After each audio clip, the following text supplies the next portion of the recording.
25번째 진동이 울리는 순간 강준혁 팀장의 손은 이미 통제력을 잃고 파들파들 떨리고 있었습니다. 단 1시간 만에 50억 원 규모의 프로젝트가 공중분해될 위기에 처하자 성진토건의 사무실은 그야말로 지옥으로 변했습니다. 전무부터 신입사원까지 모두가 한 남자의 이름만을 미친 듯이 울부짖으며 수화기를 붙잡고 매달렸지만 돌아오는 것은 차가운 기계음뿐이었습니다.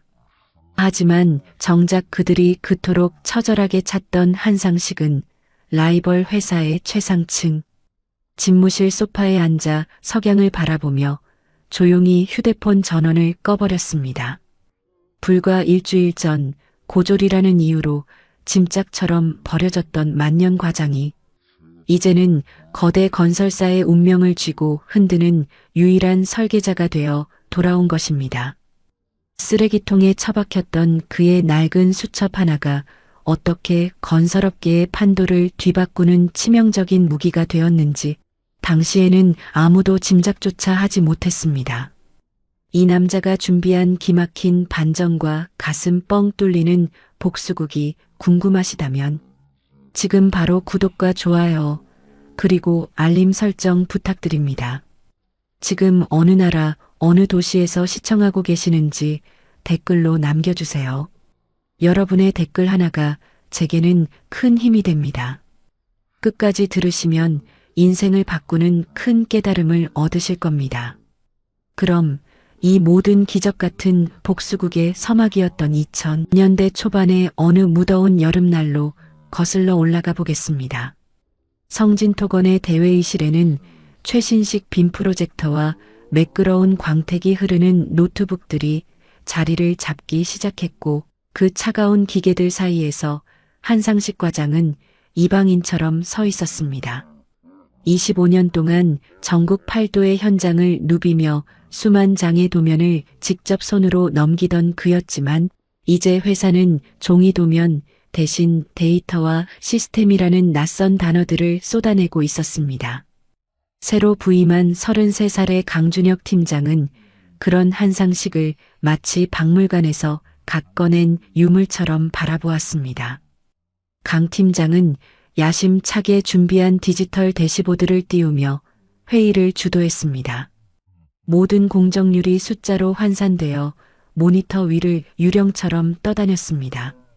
강 팀장은 돌연 한상식에게 이번 청라 프로젝트의 핵심 협력사 명단을 화면에 띄워보라고 지시했습니다.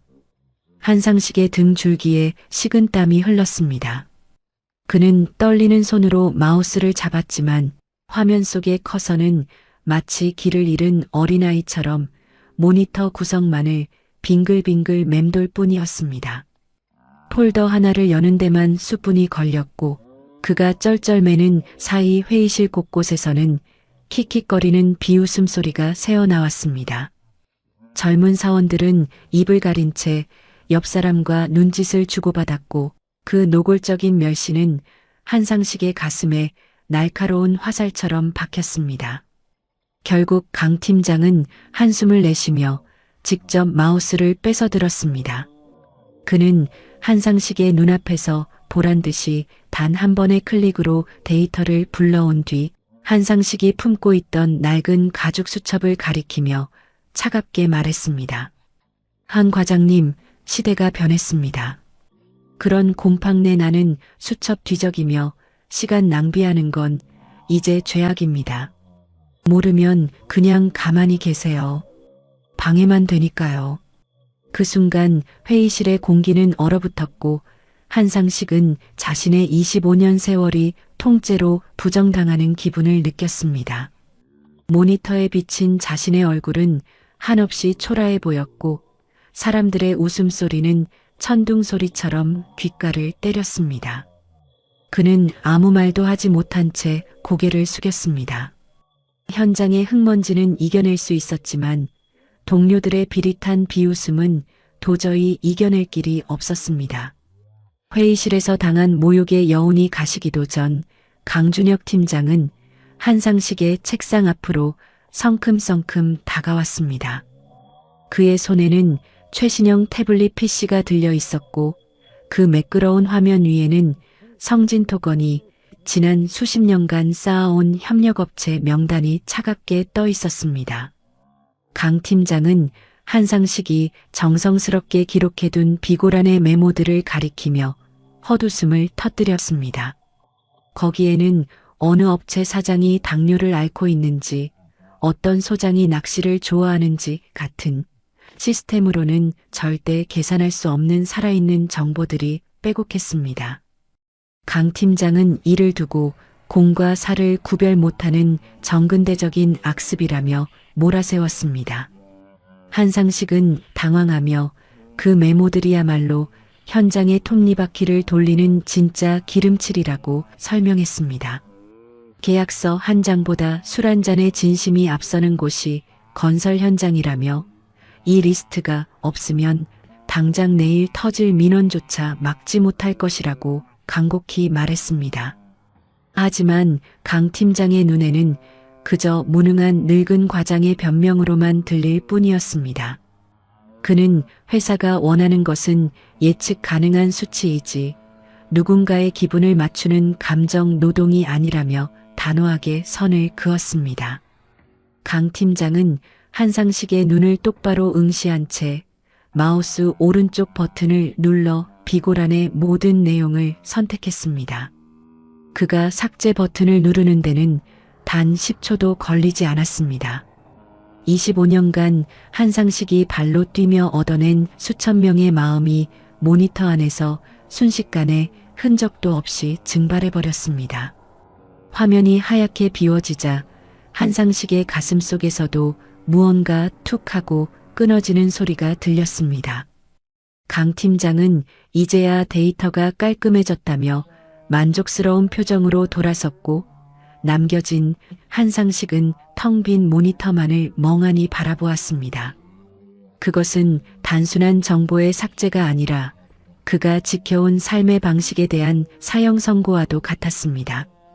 사무실의 에어컨 바람은 유난히 차가웠고 한상식의 낡은 의자는 비명처럼 삐걱거리는 소리를 내뱉었습니다. 박도준 전무의 집무실에는 에어컨 돌아가는 기계음만이 공허하게 울려 퍼졌습니다. 책상 위에는 명예퇴직이라는 이름의 사형 선고장이 놓여 있었고 한상식 과장은 그 종이 한 장에 자신의 25년 세월이 담겨 있음을 직감했습니다. 박 전무는 창밖을 바라보며 회사가 젊어져야 한다는 말만 무미건조하게 되풀이했습니다. 강준혁 팀장은 그 옆에서 비릿한 미소를 지으며 빨리 서명이나 하라는 듯 눈짓으로 재촉했습니다. 결국 펜을 든 한상식의 손이 미세하게 떨렸습니다. 사각거리며 종이를 긋는 소리는 마치 그의 심장을 도려내는 칼소리 같았습니다. 퇴직금 액수를 설명하는 강 팀장의 목소리는 이미 들리지 않았습니다. 오직 25년이라는 숫자가 뇌리를 강하게 때릴 뿐이었죠. 사무실로 돌아온 그를 반기는 건 얼음처럼 차가운 시선뿐이었습니다. 동료들은 약속이라도 한 듯 고개를 숙였고 몇몇 후배는 이미 그의 자리에 어떤 새 장비를 놓을지 속닥거리고 있었습니다. 한상식은 묵묵히 짐을 쌌습니다. 10년 넘게 키워온 작은 선인장과 누렇게 변한 마우스패드, 그리고 25년의 역사가 담긴 낡은 가죽 수첩을 종이 상자에 담았습니다. 회사를 나서는 길, 하늘은 마치 그의 마음을 대변하듯 갑작스러운 폭우를 쏟아냈습니다. 사옥 정문 앞에서 한상식은 잠시 멈춰섰습니다. 그때 뒤따라 나온 강 팀장이 그의 등을 향해 독서를 내뱉었습니다. 한 과장님, 이젠 이런 구질구질한 풍경도 끝입니다. 다시는 이 근처에 얼씬도 하지 마세요. 그게 서로를 위한 예의 아닙니까? 그 순간 젖은 상자의 밑바닥이 찢어지며 품 안의 수첩이 진흙탕 속으로 떨어졌습니다. 25년의 땀과 눈물이 배어있는 그 수첩이 더러운 빗물에 잠기는 모습은 마치 버려진 한상식 자신의 처지와 똑같았습니다.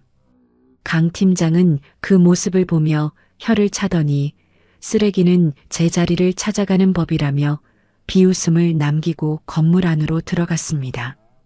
빗속에 홀로 남겨진 한상식은 무릎을 꿇고 진흙투성이가 된 수첩을 소중히 닦아냈습니다. 비록 회사는 그를 쓰레기처럼 버렸을지언정 그는 자신이 지켜온 신뢰와 이념만은 포기할 수 없었습니다.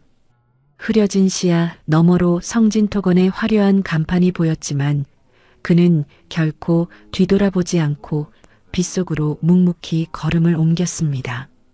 집으로 돌아가는 길은 평소보다 수만 배는 더 멀게만 느껴졌습니다.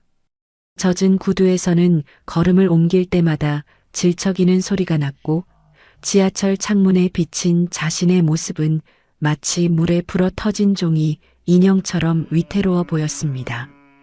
현관문을 열자 고소한 된장찌개 냄새가 코끝을 스쳤지만 한상식은 그 따뜻한 냄새조차 맡을 자격이 없는 사람처럼 현관에 한참을 멍하니 서 있었습니다. 아내는 젖은 남편의 옷을 보며 깜짝 놀라 달려왔지만 상식의 품에 안긴 초라한 상자와 그 안에 낡은 수첩을 본 순간 모든 상황을 직감했습니다. 아내는 원망하는 말 한마디 내뱉지 않았지만 저녁 식사 내내 이어지는 무거운 침묵과 이따금 들려오는 깊은 한숨이 상식의 가슴을 난도질했습니다. 늦은 밤 아내는 조심스럽게 둘째 아이의 대학 등록금 고지서를 식탁 위에 올려두며 나지막이 말했습니다. 다음 학기 등록금은 어떻게 해야 할지 걱정이라는 그 짧은 한마디의 상식은 비로소 자신이 벼랑 끝에 서 있음을 깨달았습니다. 다음 날 아침 상식은 습관처럼 새벽 5시 반에 눈을 떴지만 갈 곳이 없었습니다. 그는 지푸라기라도 잡는 심정으로 거실 소파에 앉아 낡은 수첩을 펼쳤습니다. 손때 묻은 수천 장의 명함 중에서 평소 형님 동생하며 아끼던 협력업체의 김 사장 번호를 찾아냈습니다. 10년 전 김 사장의 회사가 부도 위기에 처했을 때 상식이 자신의 퇴직금 담보대출까지 알아봐주며 살려냈던 인물이었죠. 떨리는 손으로 통화 버튼을 눌렀지만 들려오는 목소리는 예전에 그 살가웠던 동생이 아니었습니다. 김 사장은 바쁘다며 신경질적으로 전화를 받더니 상식의 사정을 듣자마자 차갑게 말을 잘랐습니다. 아니, 한 형님. 이제 성진토건 과장 아니시잖아요. 저도 지금 강 팀장님 비위 맞춰야 해서 바쁩니다. 이제 이런 일로 전화하지 마세요. 전화는 무심하게 끊겼고 상식은 멍하니 휴대폰 화면만 바라보았습니다. 어제까지 자신을 생명의 은인이라 부르던 사람도 이제는 직함이 없는 한상식을 그저 귀찮은 늙은이 취급할 뿐이었습니다. 25년간 쌓아온 신뢰가 모래성처럼 허무하게 무너져 내리는 순간이었습니다. 그는 수첩을 덮고 두 손으로 얼굴을 감싸쥐었습니다. 회사를 잃은 것보다 더 아픈 것은 자신이 믿어온 인간관계와 진심이 고작 직함 하나에 좌우되는 가벼운 것이었다는 사실이었습니다. 그는 거실 바닥에 주저앉아 소리 없는 눈물을 흘렸습니다. 가장으로서의 자부심도 기술자로서의 긍지도 모두 빗물에 씻겨 내려간 듯 했습니다. 하지만 그가 이 절망의 구렁텅이에서 울고 있을 때 성진토건에서는 그가 지워버린 데이터들이 거대한 재앙이 되어 서서히 그들을 덮치기 시작했습니다. 한상식이 회사를 떠나고 정확히 일주일이 흘렀습니다. 성진토건의 야심작인 청라 신도시 프로젝트 현장은 겉으로 보기에 평온했지만 그 내부는 이미 녹슨 톱니바퀴처럼 비명을 지르며 삐걱거리고 있었습니다. 강준혁 팀장은 사무실의 커다란 모니터 앞에 앉아 승전보를 기다리는 장군처럼 거만하게 디지털 대시보드를 응시했습니다. 화면 속 모든 지표는 초록색 불을 밝히며 시스템이 지극히 정상임을 알리고 있었습니다. 하지만 평화로운 정적을 깬 것은 현장 소장의 다급한 전화 한 통이었습니다. 레미콘 업체들이 약속이라도 한 듯 일제히 공급을 중단했다는 마른 하늘의 날벼락 같은 소식이었습니다. 강 팀장은 당황하며 모니터를 뒤졌습니다. 시스템상으로는 어제 이미 모든 입금이 완료되었고 계약서상 공급에 차질이 생길 이유는 단 하나도 없었기 때문입니다. 강 팀장은 곧바로 레미콘 업체 사장에게 전화를 걸어 차가운 목소리로 항의했습니다. 사장님, 계약서 조항 잊으셨습니까? 일방적인 공급 중단은 명백한 계약 위반입니다. 법적으로 대응하겠습니다. 하지만 돌아온 대답은 서늘한 비웃음뿐이었습니다. 계약서라니요. 우리 쪽 장비에 갑자기 큰 문제가 생겼다는데 팀장님이 어떻게 하겠습니까? 시스템으로 고쳐보시든가요. 전화를 끄는 강 팀장의 얼굴이 벌겋게 달아올랐습니다. 그는 도무지 이해할 수 없었습니다. 오차없는 시스템으로 모든 공정을 통제하고 있다고 믿었지만 현장의 사람들은 그 시스템 밖에서 자신들만의 언어로 움직이고 있었습니다. 한상식 과장이 있었다면 새벽같이 달려가 사장님과 뜨끈한 해장국 한 그릇을 나누며 벌써 해결했을 문제였지만 강 팀장에게는 그럴 수첩도 녹아들 인연도 없었습니다. 사무실의 공기는 점차 납처럼 무거워졌습니다. 현장에서는 자재가 끊겼고 인부들은 지시가 불명확하다며 아예 공구를 놓아버린 채 그늘에 주저앉았습니다.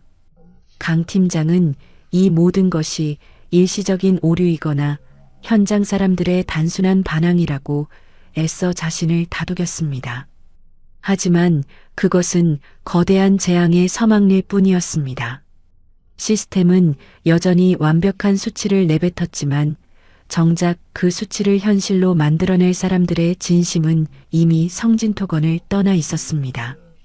한상식이 찢어진 상자에 담아나갔던 것은 단순한 낡은 수첩이 아니라 2000년대 건설 현장을 지탱하던 보이지 않는 질서 그 자체였다는 사실을 강 팀장은 여전히 깨닫지 못하고 있었습니다. 현장의 마비에 이어 더 큰 재앙은 시청의 높은 담벼락 너머에서 시작되었습니다. 청라 프로젝트의 사활이 걸린 핵심 건축 인허가 서류가 시청 건축과의 책상 위에서 한 발짝도 움직이지 않고 있었죠. 강준혁 팀장은 최신 전산 프로그램으로 작성된 완벽한 기획안을 자신하며 공식적인 전자 우편과 문서들을 수십 차례 발송했습니다. 법규와 규정상 아무런 하자가 없었기에 그는 당연히 일주일 안에 승인이 떨어질 것이라 장담하며 전무에게 보고까지 마친 상태였습니다. 하지만 시청의 반응은 차가운 얼음장과 같았습니다. 담당자인 박 사무관은 강 팀장의 세련된 기획안을 훑어보지도 않은 채 서류 구석에 사소한 문구 하나를 트집 잡아보한 명령을 내릴 뿐이었습니다. 강 팀장은 도무지 이해할 수 없었습니다. 그는 직접 시청을 찾아가 박 사무관에게 따지듯 물었습니다. 모든 법적 요건을 완벽하게 갖췄는데 대체 무엇이 더 필요하다는 말씀입니까? 박 사무관은 안경을 고쳤으며 무미건조한 목소리로 대답했습니다. 절차대로 검토 중입니다. 공무라는 게 팀장님 기분 맞춰서 서두를 수 있는 일이 아니지 않습니까? 규정대로 기다리세요. 강 팀장은 이를 두고 공무원들의 고질적인 관료주의라며 분노했지만 정작 그가 놓치고 있는 것은 따로 있었습니다. 과거 한상식 과장은 서류를 제출하기 열흘 전부터 담당자의 업무 부담을 살피고 이른 새벽 따뜻한 캔 커피 하나를 건네며 현장의 어려움을 진심으로 공유하던 사람이었습니다. 그것은 뇌물이 아니라 서로의 노고를 인정하는 인간적인 예우였습니다. 하지만 강 팀장에게 공무원은 그저 자신의 명령을 이행해야 할 전산체계의 부속품일 뿐이었습니다. 차가운 전자 우편으로만 모든 것을 해결하려는 그 오만한 태도에 수십 년간 현장을 지켜온 이들은 마음의 빗장을 굳게 걸어 잠갔습니다. 결국 인허가 마감 기한이 하루 앞으로 다가왔고 만약 내일 정오까지 승인이 나지 않으면 성진토건은 수억 원의 지체 보상금을 물어야 할 처지에 놓였습니다. 완벽한 시스템을 신봉하던 강 팀장의 손끝이 초조함으로 잘게 떨리기 시작했습니다. 모니터 속의 승인 대기 문구는 아무런 감정 없이 깜빡거리며 그가 쓰레기처럼 버린 한상식의 빈자리가 얼마나 거대한 구멍이었는지를 비로소 증명하고 있었습니다. 해질녘의 작은 공원 벤치에 앉아있는 한상식의 어깨 위로 차가운 바람이 스치고 지나갔습니다. 한때는 건설 현장에 호령하던 거친 손은 이제 초라하게 무릎 위에 놓여 있었고 빗물에 젖어 쭈글쭈글해진 가죽 수천만이 그의 곁을 지키고 있었습니다. 스스로가 정말 시대에 뒤처진 쓰레기가 된 것은 아닐까 하는 깊은 자괴감이 밀려오던 그때 정적을 깨고 검은색 대형 세단 한 대가 벤치 앞에 멈춰 섰습니다. 차 문이 열리고 내린 인물은 다름 아닌 성진토건의 최대 라이벌인 태양건설의 정 회장이었습니다. 정 회장은 수행원도 물리친 채 천천히 다가와 한상식의 옆자리에 앉았습니다. 그는 아무 말 없이 한상식이 들고 있던 낡은 수첩을 물끄러미 바라보았습니다. 정 회장은 주머니에서 오래된 안경을 꺼냈으며 나지막한 목소리로 입을 열었습니다.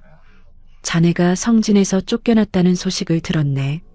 그들이 자네를 구시대의 유물이라며 버렸다지? 한상식은 고개를 숙인 채 씁쓸한 미소를 지었습니다.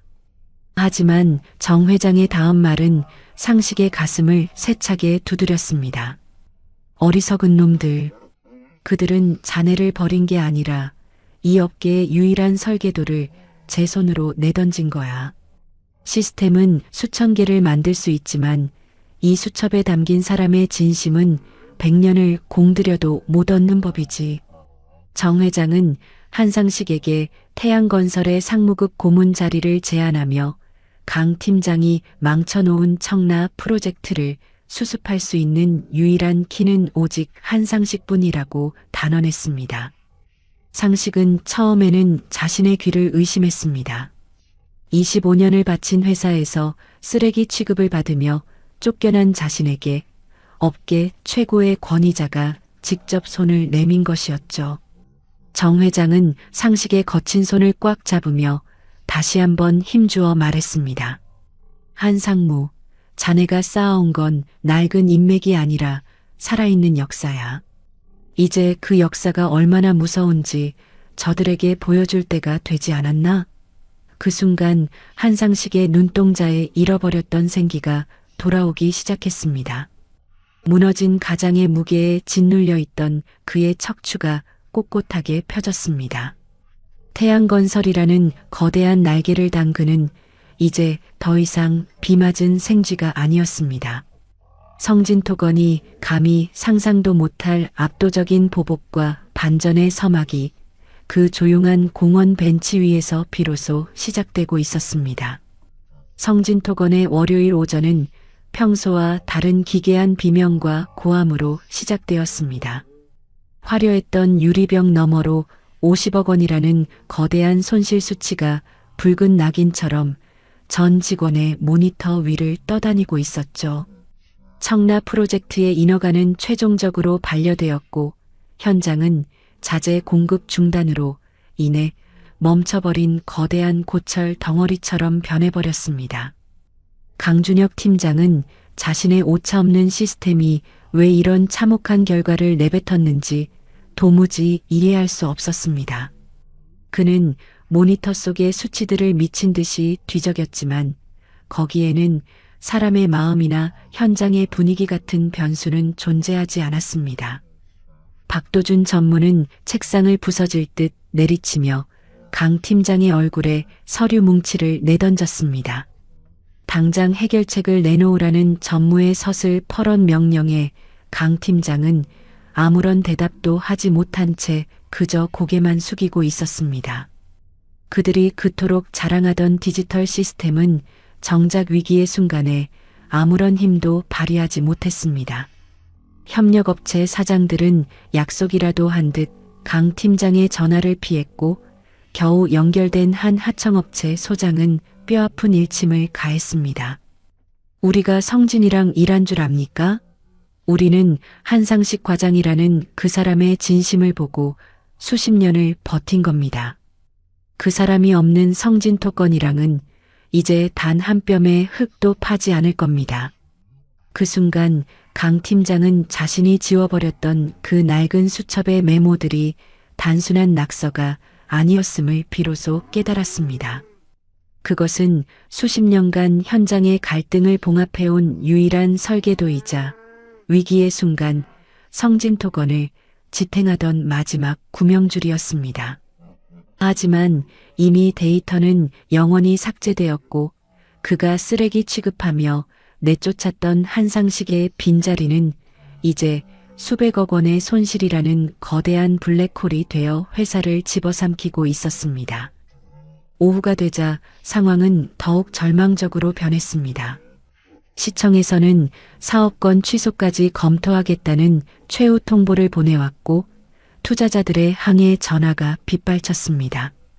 박 전무는 결국 참다 못해 강 팀장을 몰아세우며 고함을 질렀습니다. 당장 한상식 과장 찾아내. 무릎을 꿇든 바닥을 기든 상관없으니까 어떻게든 다시 모셔오란 말이야. 강 팀장은 떨리는 손으로 인사 기록을 뒤졌지만 그가 직접 서명했던 퇴직 서류 위에는 한상식의 연락처가 이미 말소된 상태였습니다.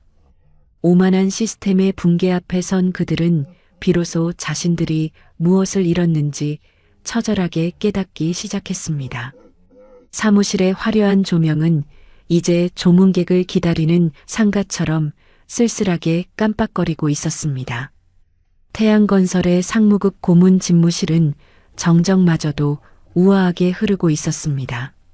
한상식은 창밖으로 펼쳐진 서울의 마천루를 바라보며 정 회장이 직접 건넨 최고급 보이차를 천천히 음미했습니다. 며칠 전까지만 해도 진흙탕 속에서 수첩을 닦던 그와 지금의 그는 전혀 다른 사람이었습니다. 그때 테이블 위에 놓인 최신형 스마트폰이 신경질적인 진동을 일으키며 책상을 울렸습니다. 화면에 뜬 이름은 성진토건의 강준혁 팀장이었습니다. 한상식은 차잔을 내려놓지 않은 채 그저 조용히 화면을 응시했습니다. 진동은 멈췄다가 다시 시작되기를 반복했습니다. 10번, 15번, 그리고 마침내 25번에 이르렀을 때 휴대폰의 깜빡임은 강준혁의 비명처럼 절박해 보였습니다. 같은 시각 성진토건의 강 팀장은 수화기를 든 손이 땀으로 흠뻑 젖은 채 미친 사람처럼 전화를 걸고 있었습니다. 제발 한 과장님, 제발 한 번만 받아주세요. 그의 오만했던 목소리는 이제 비굴함으로 가득 찼고 MBA에서 배웠다는 그 화려한 경영 이론들은 무너지는 회사의 실적 앞에서 아무런 방패가 되지 못했습니다. 그는 한상식이 없으면 청라 프로젝트의 인허가를 해결할 방법도 등 돌린 협력사들을 달래올 재간도 없다는 것을 뼈아프게 절감하고 있었습니다. 하지만 한상식은 그 전화를 끝내 받지 않았습니다. 대신 그는 곁에 앉은 정 회장을 향해 옅은 미소를 지으며 조용히 휴대폰 전원을 꺼버렸습니다. 휴대폰 전원이 꺼지는 순간 한상식의 가슴속에서 25년간 억눌려왔던 체증이 시원하게 씻겨 내려가는 기분이 들었습니다. 그것은 단순한 무시가 아니라 자신을 쓰레기처럼 내던졌던 오만한 시스템을 향한 가장 강력한 응징이었습니다. 정 회장은 그 모습을 흐뭇하게 바라보며 고개를 끄덕였습니다. 한 상무, 침묵만큼 무서운 대답은 없는 법이지. 이제 그들이 자네의 가치를 돈이 아닌 생존의 문제로 느끼게 될 거네. 집무실은 다시 깊은 정적에 잠겼고 한상식은 그 고요함 속에서 비로소 자신이 지켜온 사람의 길이 틀리지 않았음을 확신했습니다. 성진토건의 비명은 커져만 갔지만 한상식의 시간은 이제야 비로소 찬란하게 흐르기 시작했습니다. 태양건설 본사의 육중한 대리석 복도를 걷는 강준혁 팀장과 박도준 전무의 발소리는 마치 도살장으로 끌려가는 죄수처럼 무겁고 위태로웠습니다. 일주일 전만 해도 한상식을 벌레 보듯 비웃으며 내쫓았던 그들이었지만 이제는 회사의 운명을 구걸하기 위해 라이벌 회사의 문턱을 넘어야 하는 처지가 된 것이죠.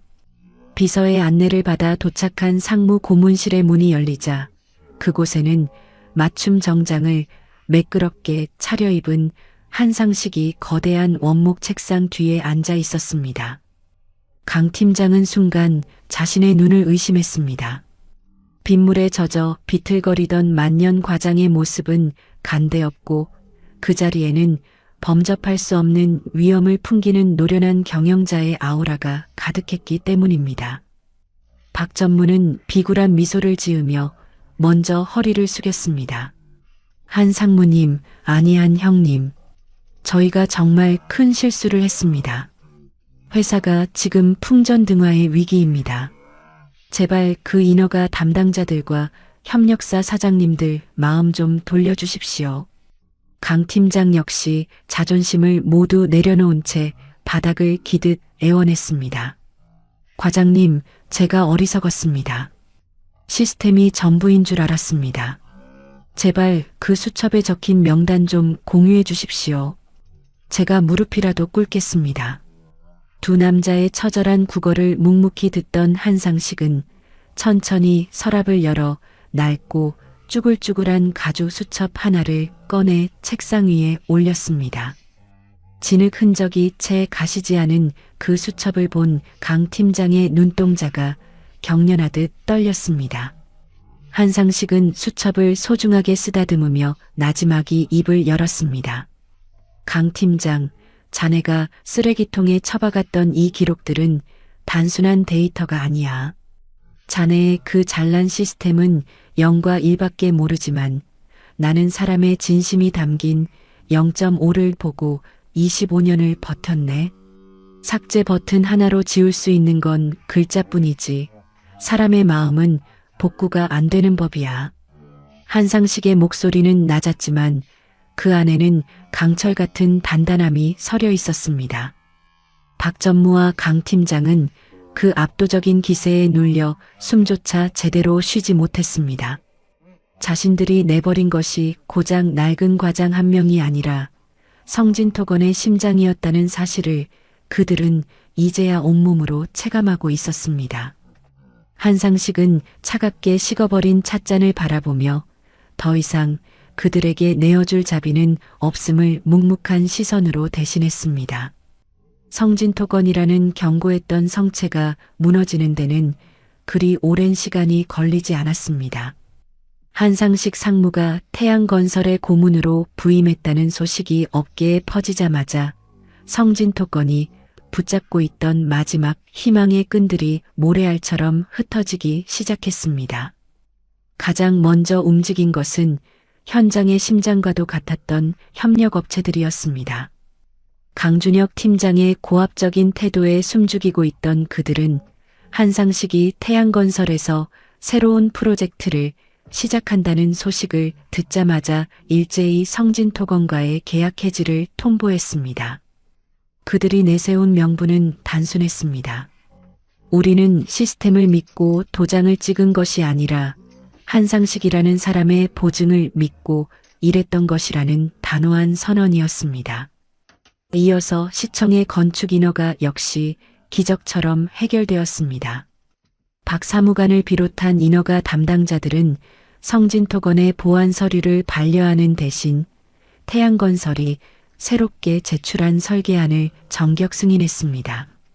그것은 한상식이 직접 발로 뛰며 현장의 애로사항을 설계에 반영하고 공무원들이 우려하던 민원 문제를 특유의 유연함으로 미리 해결해둔 덕분이었습니다.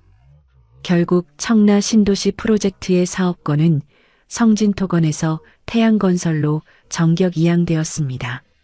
70억 원이 넘는 막대한 매몰 비용과 지체 보상금을 떠안게 된 성진토건의 사무실은 그야말로 아수라장이 되었습니다.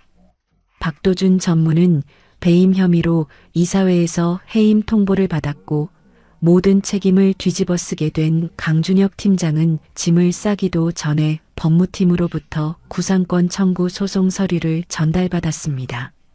그 화려했던 사무실 구석에서 넋이 나간 채 앉아있던 강준혁 팀장 앞으로 한상식이 마지막 인사를 위해 찾아왔습니다. 강 팀장은 초점 없는 눈으로 그를 바라보며 절규하듯 물었습니다. 어떻게 하신 겁니까? 대체 그 낡은 수첩에 무엇을 적었기에 사람들이 이토록 당신만을 따르는 겁니까? 시스템보다 규정보다 더 강한 게 대체 뭡니까? 한상식은 조용히 자신의 가죽 수첩을 덮으며 대답했습니다. 시스템은 사람을 부품으로 보지만 나는 사람을 동료로 봤네. 자네가 숫자를 계산할 때 나는 사람의 눈물을 닦아줬고 자네가 결과를 재촉할 때 나는 과정의 고단함을 함께했지. 계약서의 잉크는 마르면 지워지지만 진심으로 맺은 인연은 빗물에도 씻기지 않는 법이라네. 한상식은 절망에 빠진 강준혁을 뒤로하고 당당하게 사무실을 걸어 나왔습니다. 25년 전 처음 이 문을 들어섰을 때처럼 그의 발걸음은 가벼웠고 등 뒤에서 들려오는 빌런들의 비명 소리는 이제 더 이상 그의 마음에 아무런 상처도 내지 못했습니다. 그는 라이벌 회사의 임원이 되어 복수한 것이 아니었습니다. 그저 자신이 평생을 바쳐 증명해온 사람의 가치가 틀리지 않았음을 무너져가는 성진토건의 잔해 위에서 온 세상에 증명해 보인 것이었습니다. 태양건설의 깃발이 청라 현장에 높이 걸리는 순간 한상식은 비로소 진정한 승리의 미소를 지을 수 있었습니다. 계절이 바뀌어 선선한 가을바람이 청라 신도시 현장의 깃발을 부드럽게 흔들고 있었습니다. 성진토건이 떠난 자리에는 태양건설의 새로운 건물이 당당하게 올라가고 있었고 그 중심에는 이제 고문이 아닌 신규 사업 부문장으로서 현장을 지휘하는 한상식이 서 있었습니다. 그의 손에는 여전히 낡고 해진 가죽 수첩이 들려 있었지만 이제 그 안에는 과거의 상처 대신 새로운 인연과 희망의 기록들이 빼곡히 채워지고 있었습니다. 가끔 들려오는 소문에 따르면 강준혁 전 팀장은 업계에서 완전히 퇴출당해 작은 건재상 점원으로 일하며 하루하루를 버티고 있다고 했습니다. 시스템이 전부라 믿었던 그에게 사람의 마음을 잃은 사회는 그 어떤 인색한 프로그램보다 더 차가운 곳이었을 겁니다. 한상식은 해질녘 노을을 바라보며 자신에게 전화를 걸어왔던 수십 명의 협력사 사장님들을 떠올렸습니다. 그들이 원했던 건 태양건설이라는 이름표가 아니라 비가 오나 눈이 오나 현장에서 함께 땀 흘리며 진심을 나누었던 한상식이라는 사람 그 자체였습니다. 그는 이제 확신합니다. 세상이 아무리 빨라지고 디지털과 인공지능이 지배하는 시대가 와도 결국 세상을 움직이는 마지막 열쇠는 사람과 사람 사이의 온기라는 사실을 말이죠. 그는 곁에서 도면을 살피던 젊은 대리에게 자신의 낡은 수첩을 슬며시 보여주며 나지막이 말했습니다. 이보게, 데이터는 머리를 움직이지만 진심은 마음을 움직이는 법이라네. 자네도 숫자를 채우기 전에 사람의 마음을 먼저 채우는 법을 배우게나. 오늘 이 이야기는 우리에게 소중한 깨달음을 줍니다. 눈에 보이는 스펙과 화려한 기술보다 더 강력한 무기는 오랜 시간 묵묵히 쌓아온 신뢰와 진심이라는 것을 말입니다. 혹시 지금 여러분도 주인공 한상식처럼 누군가에게 무시당하거나 자신의 가치를 인정받지 못해 힘든 시간을 보내고 계시는가요? 절대로 포기하지 마십시오. 여러분이 쌓아온 진심은 결코 사라지지 않으며 언젠가 반드시 가장 찬란한 순간에 여러분의 편이 되어줄 것입니다. 지금까지 이야기 친구와 함께 해주셔서 진심으로 감사합니다. 여러분의 인생에도 한상식 상무가 보여준 기적 같은 반전과 따뜻한 신뢰가 가득하시길 진심으로 응원하겠습니다. 그 반지, 너 대체 목에 걸고 있는 게 뭐야? 태산그룹 강석주 회장의 목소리가 날카롭게 떨렸습니다. 신입비서 오미나가 찻잔을 내려놓으려 정중히 몸을 숙인 바로 그 순간이었습니다. 블라우스 깃 사이로 툭 튀어나온 낡고 묵직한 금반지 목걸이가 그의 눈앞에서 대롱거렸죠. 그 투박한 반지 하나를 본 순간 석주는 떨리는 손으로 미나의 목걸이를 향해 손을 뻗었습니다. 철의 회장이 30년간 가슴 깊이 묻어온 비겁한 비밀을 말하려고 하는 듯 목걸이에 걸린 그 반지가 그의 눈에서, 머리에서, 심장에서 떠나지 않았습니다. 이 놀라운 반전의 이야기가 궁금하시다면 잠시 구독과 알림 설정 부탁드립니다. 끝까지 들어주시고 하고 싶으신 말씀 댓글로 부탁드립니다. 오미나, 그녀가 대한민국 최고 기업 태산그룹의 말단 비서로 입사한 것은 오직 어머니의 병수발로 생긴 빚을 갚고 살아남기 위한 처절한 발버둥이었습니다. 잔고 480원. 30살 미나가 마주한 통장 속 숫자는 차가운 겨울 바람보다 더 시리고 날카로웠습니다. 편의점에서 유통기한이 4시간 지난 폐기 삼각김밥을 얻어오는 것이 그녀의 주된 일과였습니다. 어머니가 남기고 간 병원비와 사채빚 3천만 원은 평범한 30살 여자가 감당하기엔 숨이 막히는 거대한 절벽과도 같았습니다. 하지만 태산그룹 안에서 미나에게 안정적인 자리는 없었습니다. 그녀의 직속 상관인 조태상 전무는 미나를 비서가 아닌 언제든 갈아치울 수 있는 소모품처럼 대했습니다.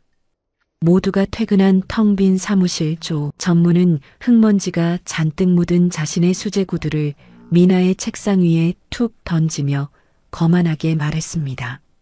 내일까지 광내서 내 방에 갖다 놔. 비서면 비서답게 주인 발밑부터 살피는 법을 배워야지. 미나의 주먹이 하얗게 떨렸습니다. 30이라는 나이에 이런 모욕을 견뎌야 하는 현실이 비참했지만 그녀는 고개를 숙일 수밖에 없었습니다. 당장 내일 갚아야 할 이자 40만 원이 없었으니까요. 탕비실 구석에 쪼그려 앉아 조 전무의 구두를 닦으며 미나는 눈물을 삼켰습니다. 그때 탕비실까지 따라 들어온 조 전무가 비릿한 웃음을 지으며 수표 한 장을 내밀었습니다. 5천만 원. 미나가 평생을 일해도 손에 쥐기 힘든 액수였습니다. 조 전무는 낮고 은밀한 목소리로 거래를 제안했습니다. 강석주 회장의 일거수일투족을 나한테 보고해. 서랍 속 비밀 서류부터 누구를 만나는지까지 전부 다. 그럼 내 그 구질구질한 인생 한 번에 세탁해 줄 테니까. 미나는 바닥에 떨어진 수표와 조 전무의 눈을 번갈아 보았습니다. 그것은 악마의 유혹이자 동시에 벼랑 끝에서 만난 유일한 밧줄이었습니다. 미나는 구두약이 묻은 거친 손으로 조용히 수표를 집어들었습니다. 미나는 그렇게 태산의 위험한 내부 스파이가 되기로 결심했습니다. 조태상 전무가 던진 5천만 원이라는 미끼는 미나의 비참한 현실에서 벗어날 유일한 탈출구였지만 동시에 그것은 회장 강석주의 목을 겨누는 칼날이기도 했습니다. 태산그룹은 현재 승계 구도를 둘러싼 소리 없는 전쟁 중이었습니다. 자식이 없는 석주의 지분 32%를 가로채기 위해 조 전무는 이사회를 포섭하며 석주의 뒤를 캐고 있었습니다. 그리고 그 위험한 임무의 적임자로 가장 존재감 없는 신입비서 미나를 선택한 것이었죠. 미나의 임무는 단순하면서도 치명적이었습니다. 석주가 퇴근한 뒤 그의 서랍 속 기밀 서류를 촬영하고 그가 누구와 비밀리에 연락하는지 보고하는 것이었습니다. 미나는 매일 밤 텅 빈 집무실에 홀로 남아 아슬아슬한 줄타기를 시작했습니다. 손바닥이 축축해질 정도로 식은땀이 흘렀고 작은 발소리에도 가슴이 덜컥 내려앉았습니다. 하지만 미나를 정말 당황하게 만든 것은 조 전무가 시킨 스파이 짓이 아니었습니다. 석주의 집무실을 뒤지던 중 발견한 의문의 액자 하나였습니다. 금고 구석에 숨겨진 그 액자 속에는 자신의 엄마 유혜림의 젊은 시절 모습과 너무나 닮은 한 여자가 활짝 웃고 있었습니다. 그리고 그 사진 귀퉁이에는 30년 전의 날짜와 함께 나의 전부라는 짧은 글귀가 적혀 있었습니다. 엄마가 왜 이 사람 사진 속에 있는 거지? 미나는 혼란스러웠습니다. 엄마는 평생 아버지를 좋은 사람이라 말하며 그리워했지만 그 이름만큼은 절대 입에 올리지 않았습니다. 그런 엄마의 흔적이 대한민국에서 가장 냉혈한이라 불리는 이 남자의 비밀 금고에 들어있다는 사실이 믿기지 않았습니다. 미나는 조 전무에게 보고해야 할 서류 대신 그 사진을 뚫어지게 바라보았습니다. 몇 일이 지나 태상그룹의 운명을 결정지을 긴급 이사회가 열리던 날이었습니다. 회의실 안은 조 전무 측 이사들의 서슬퍼런 압박으로 숨소리조차 들리지 않는 정적이 감돌았습니다. 강석주 회장은 굳은 표정으로 서류를 훑어내리고 있었고 미나는 긴장된 손길로 쟁반을 받쳐들고 석주의 곁으로 다가갔습니다. 차가운 얼음이 담긴 차를 석주의 책상 위에 내려놓으려 정중히 몸을 숙인 바로 그 찰나였습니다. 미나의 셔츠 깃 사이로 묵직한 무언가가 옷 밖으로 미끄러져 나왔습니다. 낡은 줄 끝에 매달린 투박한 금반지 하나가 석주의 찻잔 위에서 대롱거리며 춤을 추기 시작했습니다. 석주의 시선이 그 반지에 꽂히는 순간 세상의 모든 소음이 일시에 사라졌습니다.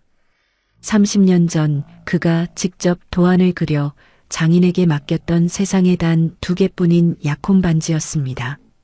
하나는 자신이 간직하고 하나는 눈물로 떠나보낸 혜림의 손가락에 끼워주었던 약속의 증표였습니다. 투박한 곡선과 안쪽에 새겨진 보이지 않는 일련 번호까지 석주는 그것이 자신의 심장 조각임을 단번에 알아챘습니다. 30년이라는 긴 세월 동안 단 한순간도 잊어본 적 없는 그 반지가 신입 비서의 목에 걸려 있었던 것입니다. 이 반지, 너 이게 어디서 난 거야? 말해, 어서. 석주의 갈라진 목소리가 회의실을 때렸습니다. 평생을 철의 회장이라 불리며 감정을 숨겨온 남자가 사시나무 떨듯 손을 떨며 미나의 목걸이를 향해 손을 뻗었습니다. 미나는 당황하여 뒷걸음질 쳤습니다. 자신의 어머니가 유품으로 남긴 반지를 왜 이 회장이 이토록 의심의 눈빛으로 바라보는지 이해할 수 없었습니다. 석주는 떨리는 손으로 반지를 움켜쥐려다 주저앉았습니다. 30년 전 지분을 지키기 위해 비겁하게 첫사랑을 버려야 했던 그날의 죄책감이 쓰나미처럼 밀려왔습니다. 조 전무와 이사들이 놀라며 석주를 에워쌌지만 석주의 눈에는 오직 공포에 질린 미나의 눈동자만이 보였습니다. 그것은 30년 전 자신이 매정하게 등을 돌릴 때 혜림이 보냈던 마지막 눈빛과 소름 끼치도록 닮아 있었습니다. 회장실로 돌아온 석주는 비서실장조차 물리친 채 문을 굳게 걸어 잠갔습니다. 책상 깊은 곳에 둔 낡은 수첩을 꺼내 들었습니다. 30년 전 혜림과 마지막으로 헤어졌던 날의 일정이 적힌 낡은 수첩이었습니다. 떨리는 손으로 책상 위에 있던 미나의 인사기록 카드를 들어 혜림이와 헤어진 날짜와 미나의 생년월일을 확인했습니다. 3월 9일 그 숫자를 본 순간 석주의 심장이 덜컥 내려앉았습니다. 혜림과 지독한 비내리는 5월에 헤어진 지 정확히 10달 뒤였습니다. 혜림은 임신 사실을 숨긴 채 석주가 준 상처를 오롯이 혼자 짊어지고 떠났던 것이었습니다. 석주는 눈을 감고 자신이 그토록 사랑했던 혜림을 버려야만 했던 이유들을 떠올렸습니다. 가문의 지분 32%를 지키기 위해 써야 했던 연인 포기 각서, 그리고 태산의 후계자로 남기 위해 받아들여야 했던 정략 결혼의 압박이었습니다. 그리고 마지막 세 번째는 혜림이 이미 말도 없이 떠났다는 어머니의 거짓말이었습니다. 그 거짓에 속아 석주는 비겁하게 고개를 돌렸었습니다. 또 한 번 오미나 인사 기록 카드에 적힌 기록들은 읽으며 미나가 얼마나 힘겹게 살았는지 알 수 있었습니다. 내가 무슨 짓을 한 거지? 내 아이가 저 고생을 하는 동안 나는 대체 뭘 한 거야? 석주는 서류 위로 뜨거운 눈물을 쏟아냈습니다. 자신의 딸이 조 전무의 구두를 닦으며 모욕을 당하고 어려운 삶을 힘겹게 버텨왔다는 사실에 창자가 끊어지는 듯한 고통을 느꼈습니다. 하지만 석주는 곧바로 눈물을 닦아냈습니다. 지금 당장 미나를 안아주고 싶었지만 문 밖에는 하이에나처럼 미나의 정체를 의심하는 조 전무가 도사리고 있었습니다. 만약 지금 미나를 자신의 딸이라 공표한다면 도끼 오른 조 전무는 미나를 더 큰 위험에 빠뜨릴 것이 분명했습니다. 석주는 결심했습니다. 딸을 지키기 위해, 그리고 30년 전 지키지 못한 혜림에 대한 속죄를 위해 가장 잔인한 연극을 시작하기로 말입니다. 그는 인터폰을 눌러 차가운 목소리로 지시했습니다. 앞으로 이미나 비서에 대한 모든 감시를 강화하고 사소한 실수라도 있으면 즉시 보고하라는 명령이었습니다.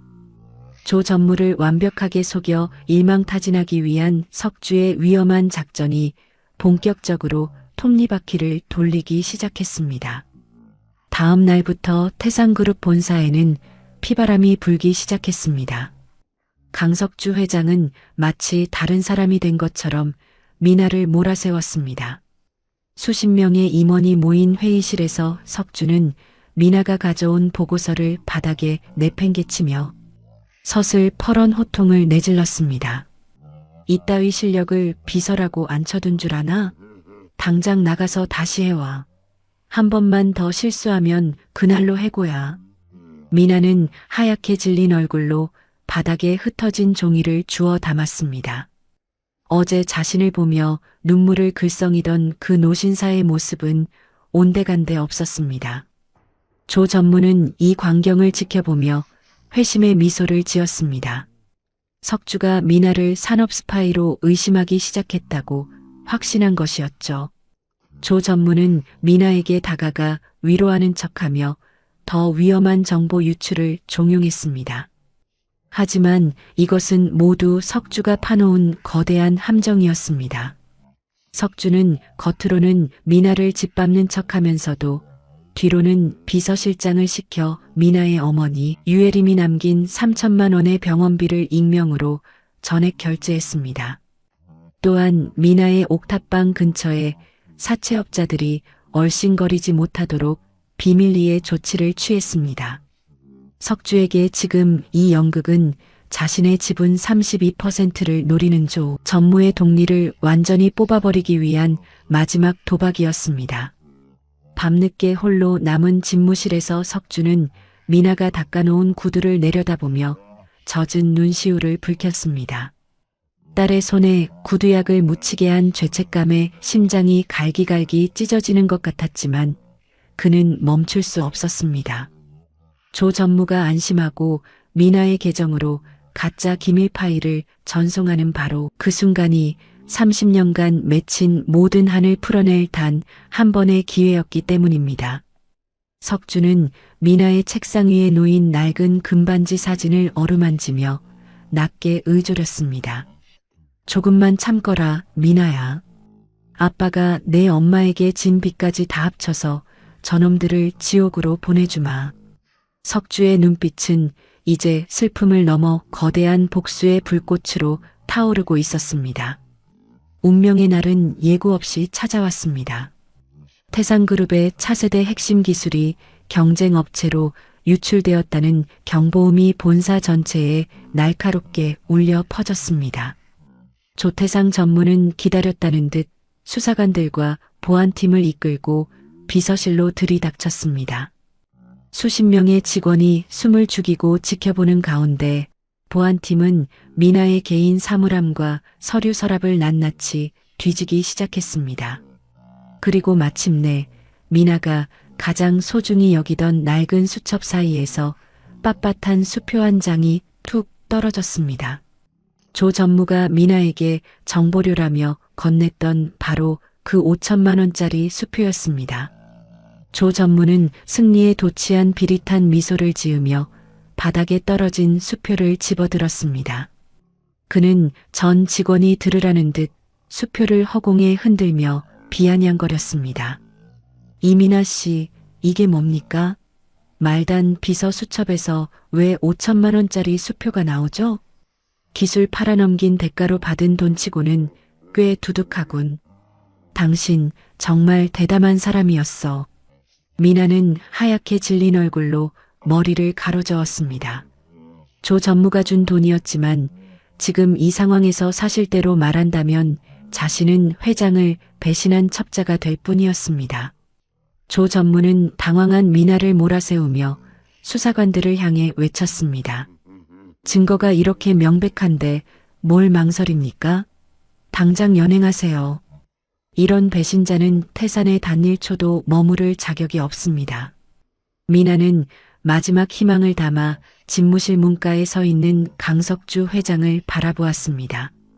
하지만 석주의 얼굴은 평소보다 더 차갑고 딱딱하게 굳어 있었습니다. 그는 딸이 수갑을 차기 직전의 상황임에도 불구하고 마치 남의 일을 보듯 냉정한 시선으로 상황을 묵인하고 있었습니다. 회장님, 제발이요. 저는 정말 아닙니다. 저 돈은... 미나의 애원 섞인 목소리는 수사관들이 채우는 차가운 금속 수갑 소리에 묻혀버렸습니다. 수십 명의 동료가 멸시하는 눈초리로 그녀를 바라보았고 조 전무는 이제 모든 경영권이 자신의 손에 들어왔음을 확신하며 오만한 웃음을 터뜨렸습니다. 그 손 놓지 못해. 당장 내 딸에게서 물러나란 말이다. 강석주 회장의 천둥 같은 포효가 로비를 뒤흔들었습니다. 차가운 금속 수갑이 미나의 손목을 파고들려던 찰나 석주가 번개처럼 달려와 수사관들의 앞을 가로막았습니다. 석주는 공포에 질려 벌벌 떠는 미나의 어깨를 감싸 안으며 조 전무가 증거라며 흔들던 5천만 원짜리 수표를 가차없이 빼서 바닥에 짓밟았습니다. 미나는 머릿속이 하얗게 비어버린 채 멍하니 석주를 바라보았습니다. 방금 회장이 자신을 향해 뭐라고 불렀는지, 지금 이 상황이 무엇을 의미하는지 도무지 이해할 수 없었습니다. 조 전무 내놈이 이 아이를 쥐고 흔들며 내 뒤를 캐라고 지시하던 그 비열한 순간부터 모든 대화는 내 귀에 실시간으로 들리고 있었다. 석주의 휴대전화에서 조 전무의 목소리가 흘러나왔습니다. 미나를 산업 스파이로 몰아세우기 위해 함정을 파고 5천만 원을 건네던 치밀한 모의가 전 직원의 귀에 생생하게 전달되었습니다. 조 전무의 얼굴이 흑빛으로 변하며 뒷걸음질 쳤지만 미나는 그보다 더 큰 충격에 사로잡혔습니다. 자신이 지은 죄, 즉 조 전무의 협박에 못 이겨 스파이 역할을 수락했던 그 어두운 행동을 회장이 이미 전부 알고 있었다는 사실에 몸서리가 쳐졌습니다. 회장님, 저는 정말... 미나는 죄책감에 고개를 들지 못하고 바들바들 떨었습니다. 수직 신분 상승의 기쁨 따위는 없었습니다. 오직 자신이 배신하려 했던 이 엄격한 남자가 왜 자신을 감싸는지 왜 자신을 향해 딸이라는 믿기지 않는 단어를 뱉었는지에 대한 거대한 두려움뿐이었습니다. 석주는 그런 미나의 눈높이에 맞춰 몸을 낮추고 떨리는 손으로 딸의 얼굴을 감싸쥐었습니다. 석주의 눈에는 평생 한 번도 본 적 없는 뜨거운 눈물이 고여 있었습니다. 미안하다, 미나야. 내가 너무 늦었지? 30년 전 내가 비겁하게 놓쳐버린 내 유일한 핏줄. 내가 바로 내 딸이다. 석주가 내민 유전자 결과지에는 친자 확률 99.9%라는 숫자가 선명하게 박혀 있었습니다. 미나는 눈물로 얼룩진 시야 너머로 석주를 바라보았습니다. 평생 그리워하며 상상만 했던 아버지라는 존재가 지금 자신을 위해 세상 모든 적들과 싸우고 있었습니다. 어리둥절한 혼란과 감당하기 힘든 진실의 무게 속에서 미나는 힘없이 주저앉았습니다. 수천 명의 시선이 쏟아지는 로비 한복판에서 미나는 비로소 자신을 억누르던 조 전무의 그림자가 아닌 아버지가 내미는 떨리는 손을 마주하게 되었습니다. 태상그룹을 뒤흔들었던 거대한 폭풍이 지나간 지 어느덧 수개월이 흘렀습니다. 화려한 서울 시내가 한눈에 내려다 보이던 회장실의 주인은 이제 전문 경영인에게 돌아갔고 강석주 회장의 이름 앞에는 전 회장이라는 수식어가 붙었습니다. 그는 자신의 지분 32% 중 절반을 사회에 환원했고 남은 힘을 모두 쏟아 어머니 혜림이 생전에 그토록 아꼈던 소망 보육원을 직접 인수하여 새 단장을 마쳤습니다. 햇살이 따스하게 내리쬐는 보육원 마당. 이제는 수억 원대 명품 양복 대신 투박한 앞치마를 두른 석주가 아이들과 흙바닥을 뒹굴며 웃고 있었습니다. 손에는 고소한 밥 냄새와 아이들의 땀 냄새가 그의 일상을 채우기 시작했습니다. 미나는 그런 아버지의 뒷모습을 보며 조용히 미소 지었습니다. 처음에는 회장이 자신의 아버지라는 사실이 무섭고 낯설었지만 진심으로 무릎을 꿇고 사죄하며 자신을 지키기 위해 모든 기득권을 내려놓은 아버지의 진심을 보며 미나는 조금씩 마음의 문을 열었습니다. 두 사람은 혜림의 묘소를 찾았습니다. 석주는 30해 동안 서랍 깊숙이 숨겨두었던 자신의 금반지를 꺼내 미나의 목걸이에 걸려있던 혜림의 반지 옆에 나란히 놓았습니다. 30년 만에 비로소 짝을 찾은 두 개의 반지가 노을빛을 받아 찬란하게 빛났습니다. 석주는 비석을 어루만지며 떨리는 목소리로 속삭였습니다. 혜림아, 내가 너무 늦었지?